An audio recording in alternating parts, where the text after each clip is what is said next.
Ini organisasi Aisyah ini lebih ke perempuan, yang kita bantu juga boleh laki-laki. Oh gitu ya. Jadi seperti itu. Jadi hanya khusus untuk Karimo atau untuk Sekepri ini, Bu? Untuk Sekepri, karena kita kan wilayah. Kalau wilayah, ya, karena kita di bawah naungan wilayah, maka kita ini seprovinsi. Berarti walaupun ada kasus di Anambas jauh sana, Bu, tetap Siap. Walaupun kita ini Aisyah di bawah naungan Muhammadiyah, tidak mesti harus yang beragama Islam. Siap. Ya, non Muslim juga kita akan bantu apabila memang mereka masyarakat yang tidak mampu. Itu yang harus ditegaskan. oh, berarti bukan hanya selama Kekuatan Muhammadiyah khususnya untuk otonom khusus, yaitu Aisyah ini merupakan otonom khusus.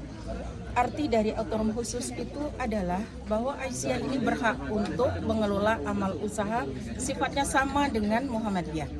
Dasar hukum dari Persyarikatan Muhammadiyah yang di dalamnya ada Aisyah adalah Al-Quran dan As-Sunnah. Di dalam Al-Quran, surat An-Nisa 58, bahwa di situ kita harus berlaku adil. Di salah satunya adalah Majelis Hukum dan HAM yang akan menegakkan tentang keadilan. Nah, pada tahun 2010, pada saat muktamar yang ke-46, di situ ada amanat bahwa LHO-HA di situ harus berubah menjadi Majelis Hukum dan HAM. Bukan merupakan suatu lembaga saja, akan tetapi sudah berubah menjadi Majelis Hukum dan HAM. Karena kalau di situ, di dalam badan pembantu pimpinan, wujudnya atau bentuknya baru berupa lembaga, maka di situ belum berhak atau belum diizinkan untuk mengelola salah satu amal usaha. Dengan demikian, terbentuklah sesuai dengan kaidah pimpinan pusat Aisyah, yaitu berkaitan dengan badan pembantu pimpinan, maka pimpinan wilayah Aisyah Provinsi Kepulauan Riau menjawab isu-isu yang berkembang berkaitan dengan keadilan, maka sesuai dengan amanah dalam muktamar, sesuai dengan isi kandungan Al-Quran surat An-Nisa 58 dan sesuai dengan kaidah yang ada berkaitan dengan badan pimpinan, badan pembantu pimpinan, maka MHH Provinsi Kepulauan Riau siap mendirikan Posbakum pimpinan wilayah Aisyah Provinsi Kepulauan Riau yang ada di Kabupaten Karimun, yang pada saat ini yang baru kita resmikan pada pukul kurang lebih 1, 2, 3, start dulu. Ya, 1, 2, 3, bebas. 1, 2. Alhamdulillah. Ya. Aisyah Kepulauan Riau, nama ini Ibu Ervin. Kemudian kita dengan spontan saja, ya kita bahu membahu bersama PWA sehingga Posbakum ini hari ini bisa diresmikan. Tujuan pembentukan daripada Posbakum ini apa, Bu? Tujuan pembentukannya yaitu selama ini tadi seperti yang kita sudah paparkan bahwa kita akan melakukan pendampingan terhadap masyarakat yang tidak mampu. Karena selama ini orang mengenal bahwa pengacara itu, kalau kita datang ke pengacara itu mahal. Ya, nah Posbakum ini membantu masyarakat yang bersangkutan yang tidak mampu dibuktikan dengan surat keterangan tidak mampu dari Terima kasih. Sesi kedua, Bu. Hadap sini, Bu, ya. Jajaran. Terima kasih. 3, 2, 1. Berikan senyuman terbaik Bapak Ibu. 1, 2, 3. Sekali lagi gaya 28 garis miring SK PWA garis miring 11 2. Kuliah depan, Bu. Pelan-pelan, Bu. Senyuman terbaik 1, 2, 3. Sebentar, foto sebentar.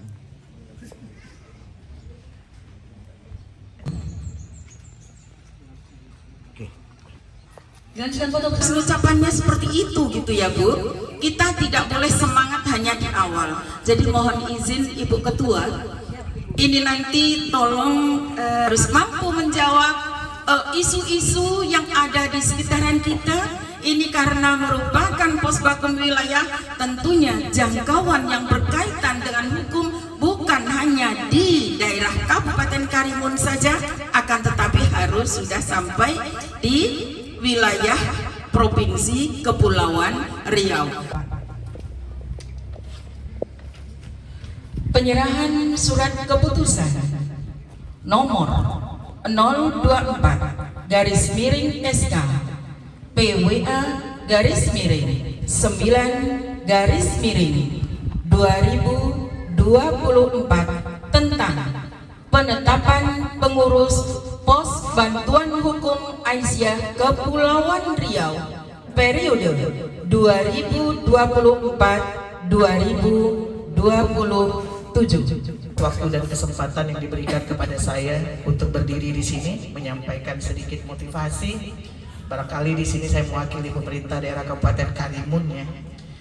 Saya tentunya sangat mengapresiasi dengan kegiatan ini. Alhamdulillah, apalagi ini yang dicanangkan oleh kaum perempuan Aisyah.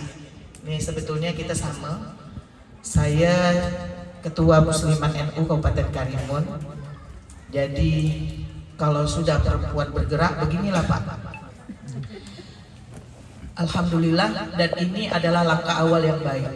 Dan saya berharap juga organisasi-organisasi perempuan yang lainnya dapat memberi contoh, ya kan? Mengikuti contoh-contoh yang baik untuk kemajuan sumber daya manusia di Kabupaten Karimun, terutama kaum ibu. Ini kaum ibu Pak, pantang disenggol sedikit dari sisi apapun, beliau selalu ke depan. Betul Bu ya? Tepuk tangan dulu untuk ibu-ibu di semua. Bapak Ibu, saya mau sampaikan beberapa hal di dalam hal ini. Pertama tadi apresiasi saya tentang kegiatan ini, dan sedikit saya memang mengharapkan ini tidak saja diperkasai oleh kaum ibu dan pemerintah harus hadir di sini. Dan insya Allah untuk bicara masalah hukum, pemerintah daerah itu sudah berkomitmen. Bentuk komitmennya sudah terbitnya Perda. Itu tahun 2022.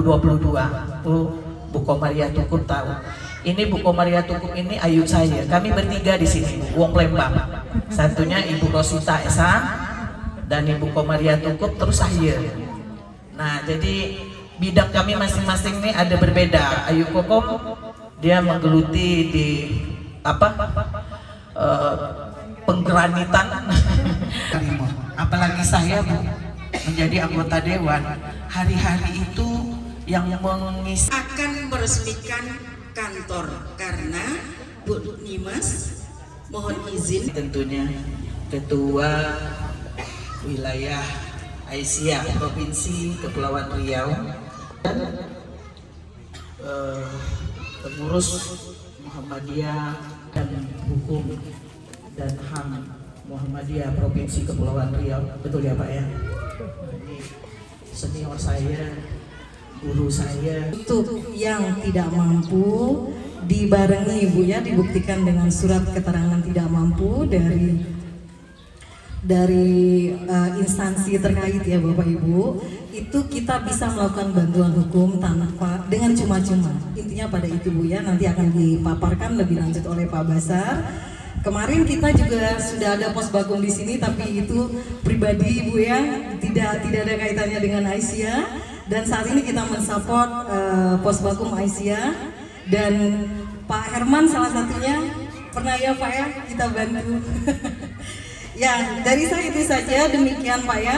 Bapak Ibu mohon maaf atas kesalahan yang salah ucap. Terima kasih. Semoga Allah Azza wa Jalla menyertai doa kita semua. Amin ya rabbal alamin. Memang kita di Muhammadiyah harus banyak berbuat untuk masyarakat, karena judul dari Tanwir hari ini, kemudian judul milad hari ini adalah menghadirkan kemakmuran untuk semua.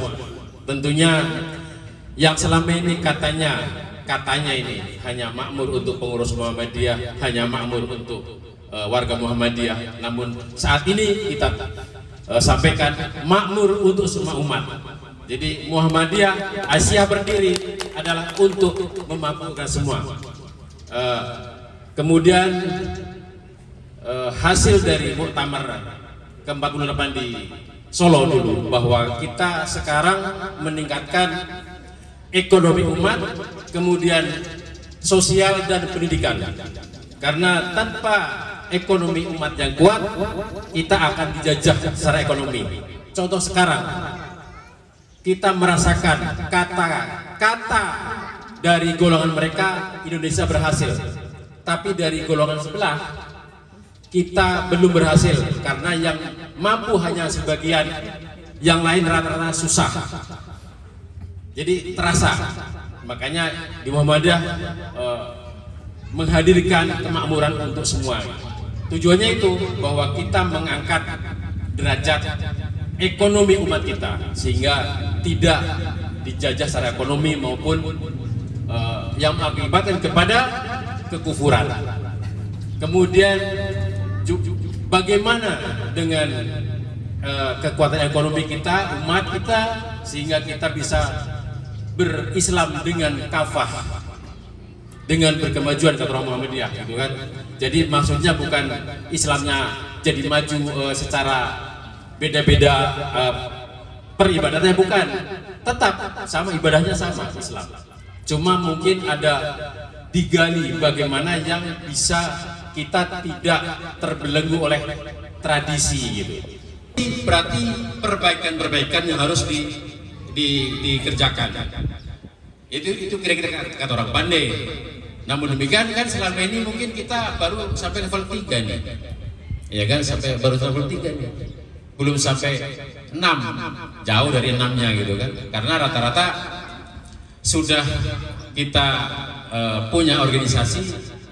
Nah, jalan-jalan sudah lah. Gitu ya. Sama demikian juga di AUN. Harus punya inovasi gitu. Saya sampaikan dulu di SD Muhammadiyah itu kan, saya sampaikan kita nggak boleh zona nyaman jadi kepala sekolah. Ya Bu Mimi, nggak boleh zona nyaman kan? Nah, harus ada inovasinya gitu. Hari ini insya Allah ya Bapak Ibu, oleh Ibu Ketua PWA Kepri Posbakum Aisyah Kepri, dengan tertib, aman, lancar, semua ini adalah atas dasar kerjasama yang baik antara PWA Kepri dan semua pengurus Posbakum Aisyah Kepri yang saat ini berkantor di Perumahan Damar 21 Blok G nomor 5 Wonosari. Dan saya ucapkan terima kasih yang tak terhingga kepada rekan seprofesi saya juga dan PWA Kepri yang telah mempercayakan kepada saya untuk menjadi Ketua Posbakum Aisyah Kepri periode 2024-2027. Semoga amanah yang Bapak Ibu sekalian berikan sebagai penyemangat saya dan semua pengurus Posbakum agar bisa menjalankan roda organisasi ini lebih baik lagi ke depannya. Ke depan Bapak Ibu bantu kami, kita sama-sama bekerja keras untuk memajukan dan membangun organisasi yang baik dan berkualitas serta melaksanakan visi misi sebuah organisasi agar bermanfaat bagi anggota dan masyarakat sekitar, juga masyarakat Kepri pada umumnya. Sekali lagi terima kasih banyak menjalankan organisasi ini. Ini Bapak Basar Pandapotan Sitorus. Sorry. Kemudian Bapak Basar sebagai wakil ketua. Bapak Yogi, silakan ke depan. Ini Bapak Yogi juga salah satu pengacara kita, Pak Yogi Beli Lasen. Kemudian sebagai sekretaris di organisasi kita. Kemudian Bapak Wakil Sekretaris Pak Hadi, silakan. Pak Hadi Wiono. Beliau ini adalah pensiunan angkatan laut, angkatan laut ya Bapak Ibu ya. Tapi sekarang sudah purna sehingga dia sekarang jadi pengacara. Kemudian ada Ibu Nuri Sembiring, ini adalah bendahara kita, dan terakhir yang hari ini yang bisa hadir adalah wakil bendahara kita, Bapak Fadli Rifai Esa. Silakan. Ya, pada intinya nanti akan dipaparkan oleh Pak Basar apa itu Posbakum. Posbakum ini ketika masa Bu, Majelis Hukum dan HAM. Dan programnya salah satunya adalah pembentukan Posbako. Alhamdulillah hari ini berkat kebersamaan kita semuanya, maka Posbako ini telah terbentuk dengan diketuai oleh Ibu Komandan. Nanti akan dijelaskan oleh